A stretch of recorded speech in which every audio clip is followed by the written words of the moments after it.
Babala at sensitibo po ang balitang ito. Patay ang isang rider matapos masalpok ng van sa Pamplona, Camarines Sur kanina umaga. Pasintabi po. Sa lakas ng impact, nahati sa dalawa ang katawan ng biktima na tumilapon pa ng halos 10 metrong layo. Ayon sa Pamplona Police, nakatulog umano sa biyahe ang driver ng van kaya nasakop nito ang kabilang linya ng kalsada. At dito na niya nasalpok ang rider na naglalako naman noon ng mga panindang kakanin. Hawak na ng mga pulis ang van driver. Posible siya maharap sa kaukulang reklamo kung maghahabla ang pamilya ng nasawi. Sinisikap ng GMA Regional TV Balitang Bicolandia na makuha ang pahayag ng suspect at ng pamilya ng biktima. Binatilyo patay sa pananaksak ng isang lalaki dahil isinayaw raw nito ang kanyang kasintahan. Sugatan naman ang isang truck driver ng sumalpok sa bus. Paspasan natin ang ilang balita sa probinsya sa pagtutok ni Jonathan Andal. Nakaparadang motorsiklo ninakaw sa Sinait, Ilocos Sur. Ayon sa pulisya, naiwan ng may-ari ng motorsiklo ang susi. Sa tulong ng kuha ng CCTV, nahuli ang lalaking suspect na menor de edad. Na-recover din ang motorsiklo. Driver ng truck sugatan matapos sumalpok sa pampasahirong bus sa Nueva Vizcaya. Ayon sa mga ulat, nawalan ng preno ang truck. Walang nasaktan sa mga sakay ng nabanggang bus. Kakasuhan ng driver at may-ari ng truck. Senior citizen na 3 araw nang nawawala, natagpo ang patay sa ilog sa Maguindanao del Sur. Ayon sa mga kaanak ng 63 anyos na biktima, nagbabantay siya ng mga nahuling isda ng tangayin ng rumaragasang tubig. 16 anyos na lalaki sa Cordova, Cebu, dead on arrival sa ospital matapos pagsasaksakin. Sugatan naman ang 17 anyos na kasamahang tumulong sa kanya. Agad na aresto ang 24 anyos na suspect na base sa paunang investigasyon, nagalit daw ng isayaw ng biktima ang kanyang kasintahan. Git ng suspect, self-defense ang kanyang ginawa. Sa Calasiao, Pangasinan, 3 cellphone ng mga construction worker ang ninakaw sa kanilang barracks. Nagising daw ang mga biktima na charger na lang ang naiwang nakasaksak. Nai-report na sa barangay ang insidente. Para sa GMA Integrated News, Jonathan Andal, nakatutok, 24 oras. Malaking tulong sa marami ang mga pagsasalin o translation ng English to Filipino o Filipino to English.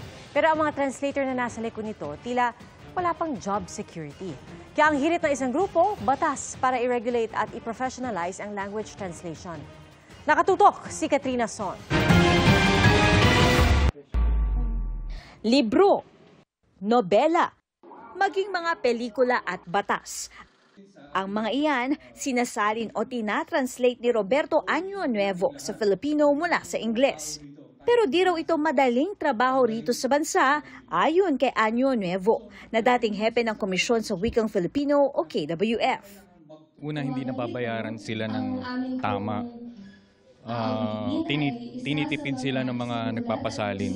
So parang hindi nakikita yung halaga nila sa lipunan. Minsan kinakailangan mong manalo sa mga contest para makilala ka. So yun ang ginagawa namin, mga old school. Si Raquel E. Sison Buban, tagapagsalin at faculty member naman sa isang universidad. Malimit niyang isinasalin ay mga survey instrument, maikling kwento at nobela. Ang problema, pag lumapit sila sa akin, magpapatranslate tapos thank you o kaya swerte kung may mug. O kaya may keychain na ibibigay sa'yo, sila nagtatakda ng presyo. Samantalang sa kalakaran sa buong mundo, may mga rates ang translators. Kaya para mas makilala ang kanilang propesyon, mas mapagkakatiwalaan sila at dumami ang mga kliyente. Sabi ni Año Nuevo, malaking tulong kung kikilalanin ang pagsasalin bilang propesyon. Isa ito sa mga dahilan kung bakit muling binuhay ng KWF katuwa ang National Committee on Language and Translation o NLTC ng NCAA at mga universidad at organisasyon ang kanilang ideya na magpasa ng batas para i-regulate at i-professionalize ang pagsasalin sa bansa. Makakatulong daw ito mabigyan ng proteksyon ang mga tagapagsalin at mga nagpapasalin. Kailangan pa siyang pag-usapan o hirap sa marami para makita kung ano yung mas mainam o mas maayos na direksyon ng pagsusulong ng panukalang batas para sa pagkasalin para sa professionalismo ng pagkasalin. Para sa GMA Integrated News, Katrina Son, nakatutok 24 oras. Wagi sa Game 1 ng finals sa NCAA Volleyball ang Perpetual Altas sa men's at Benilde Lady Blazers sa women's. Sa Game 1 ng NCAA Men's Volleyball Tournament Finals, nanalo ang koponan ng University of Perpetual Health System Dalta laban sa Emilio Aguinaldo College Generals sa score na 3-1. 3 taon ng defending champion sa Men's Volleyball Tournament. Sa Game 1 naman ng NCAA Women's Volleyball Tournament, panalo ang defending champion na Benilde Lady Blazers kontra Letran Lady Knights. Final sa score na 3-0. Sa susunod na linggo, ang finals Game 2.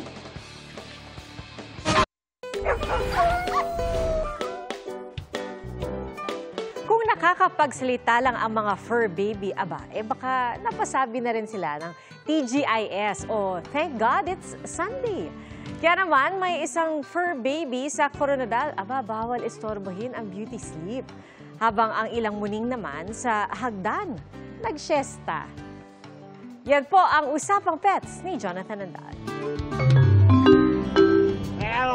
Ika nga ng mga Pinoy, asarin mo na ang lasing, huwag lang ang bagong gising.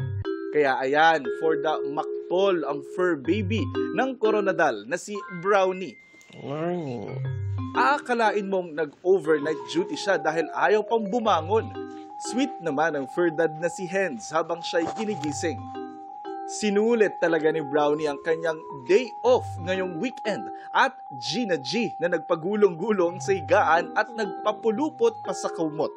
Happy ending naman para sa kanya dahil ang extended sleepcation niya with matching hele pa from fur dad.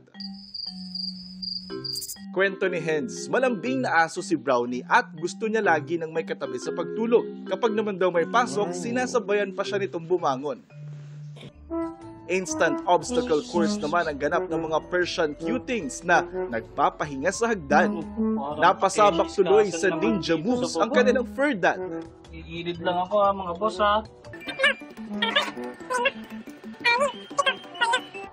Ito to, ang hirap po ba? Literal na show them who's the boss dahil ang fur dad ang nag-adjust para sa kanila. Ayon sa kanilang fur mom na si Niña Lianeta, nasa 14 na Persian cats ang inaalagaan nila. Ay, salamat. Tapos din. Para sa GMA Integrated News, Jonathan Andal, nakatutok, 24 oras. Dahil sa easterlies at shearline, inulan ang ilang bahagi ng bansa ngayong araw. Ayon sa Pag-asa, naging maulap ang kalangitan at may kalat-kalat na pagulan at thunderstorm sa Metro Manila at ilang pangkalapit na lugar. Shearline naman nakaapekto sa Batanes, Cagayan, Ilocos Norte at Apayao. Umaga pa lang bukas, uulanin na ang Isabela, Cagayan at Zambales. Pero pagdating ng tanghali hanggang gabi, halos buong Luzon na ang makararanas ng pag-ulan. Posible ring ulanin ang Zamboanga Peninsula sa umaga at masusundan niyan ng mga pagulan sa Surigao del Sur, Cagayan de Oro, Cotabato, Davao at General Santos. Asahan din ang maulan na maghapon sa Metro Manila bukas.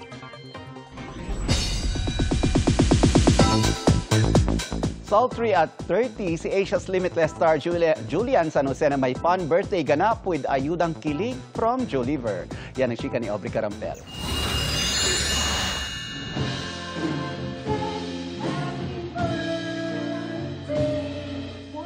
Slaying at 30, si Asia's Limitless star Julian San Jose.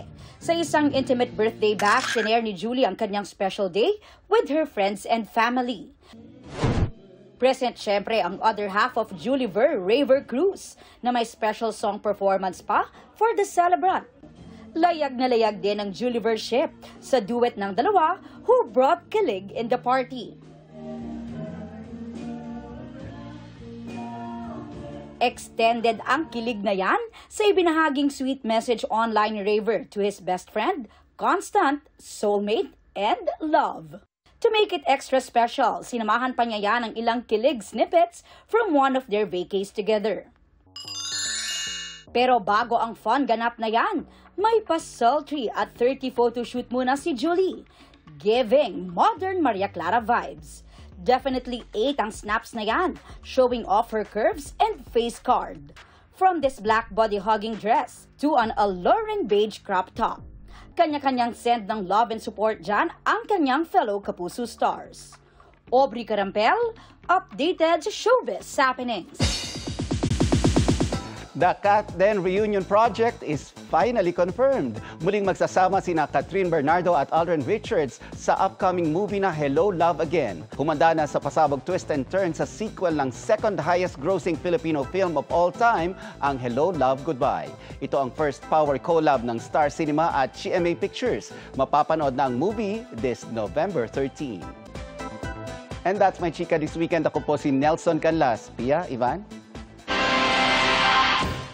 Salamat, Nelson. At yan po ang mga balita ngayong weekend para sa mas malaki misyon at mas malawak na paglilingkod sa bayan. Ako po si Pia Arcangel. Ako po si Ivan Mayrina mula sa GMA Integrated News, ang News Authority ng Pilipino. Nakatutok kami 24 oras.